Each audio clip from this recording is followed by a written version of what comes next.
friends, welcome to our YouTube channel. അപ്പോൾ ആദ്യം hello പറഞ്ഞത് എൻ്റെ മോളാട്ടോ. അപ്പം ഞാൻ യൂട്യൂബിൽ വീഡിയോ ചെയ്തുകൊണ്ടിരിക്കാൻ നേരത്ത് അവൾക്ക് ഹലോ ഫ്രണ്ട്സ് പറയണമെന്ന് ഭയങ്കര ആഗ്രഹം. അപ്പോൾ ഞാൻ പറഞ്ഞു ഓക്കെ പറഞ്ഞോളാം. എന്തായാലും നമുക്കിന്ന് കിട്ടിയ ഫിഷൊക്കെ ഉമ്മ നന്നായിട്ട് ക്ലീൻ ചെയ്ത് സെപ്പറേറ്റ് ബോക്സിലാക്കിക്കൊണ്ടിരിക്കുക കേട്ടോ. അപ്പോൾ ഇന്ന് എന്താ ഉണ്ടാക്കാൻ പോകുന്നതെന്ന് ചോദിച്ചാൽ ഫിഷ് കറിയാട്ടോ ഉണ്ടാക്കാൻ പോകുന്നത് നമ്മൾ. അപ്പം അതിന് വേണ്ടിയിട്ട് നമുക്ക് ആദ്യം ഈ ഫിഷൊക്കെ നല്ലപോലെ ക്ലീൻ ചെയ്ത് വെക്കാം.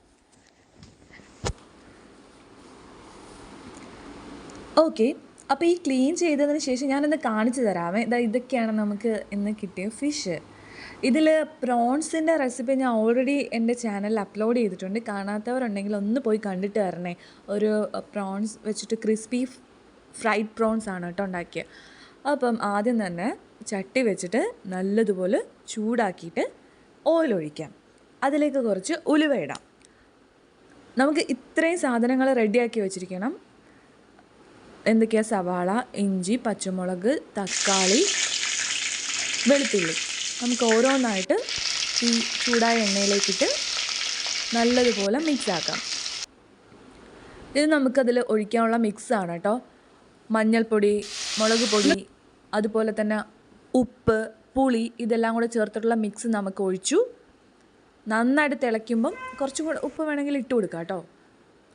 അതിനുശേഷം നമ്മൾ ക്ലീൻ ചെയ്ത് വെച്ചിരിക്കുന്ന ഫിഷ് ഓരോന്നായിട്ടിങ്ങനെ അതിലേക്ക് ഇട്ട് കൊടുക്കാം. അതിങ്ങനെ തിളച്ചുകൊണ്ടേയിരിക്കുക. അത് കഴിഞ്ഞ് നമുക്ക് കുറച്ച് ടൊമാറ്റോ അതിലേക്ക് ആഡ് ചെയ്യാം. ഇനി ഒന്ന് അടച്ച് വെച്ച് നല്ലപോലെ കുക്ക് ചെയ്യാം. പിന്നീട് ഒരു പാൻ എടുത്ത് അതിൽ കുറച്ച് ഓയിൽ ഒഴിച്ചൊന്ന് ചൂടാക്കാം.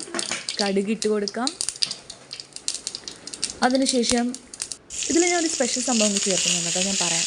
എന്നിട്ട് നമ്മൾ ചെറിയ ഉള്ളി ഇട്ടു, കറിവേപ്പില ഇട്ടു. ഇതാണ് സ്പെഷ്യൽ സംഭവം. കുറച്ച് മുളക് പൊടിയും കൂടെ ആഡ് ചെയ്യണം.